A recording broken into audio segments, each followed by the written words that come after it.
इस वीडियो में हम देखेंगे वाउल साउंड्स। दो प्रकार के वाउल साउंड्स होते हैं, एक होता है शॉर्ट वाउल साउंड्स एंड एक होता है लॉन्ग वाउल साउंड्स।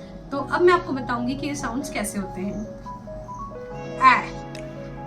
ए, ई, ओ, अ, ये थे शॉर्ट वाउल साउंड्स। अब हम देखेंगे लॉन्ग वाउल साउंड्स।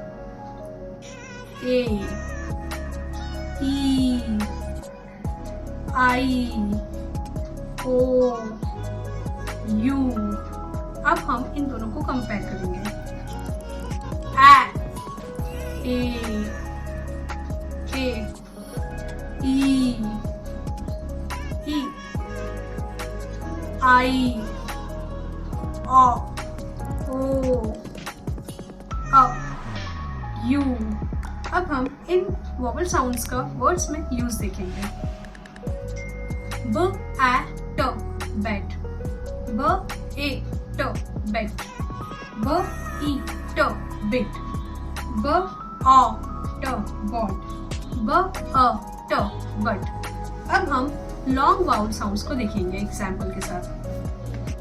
प, ए, पेन। ब, ई, बी। प, आई, पाई। ग, ओ, गोट। ड, यू, ड्यू।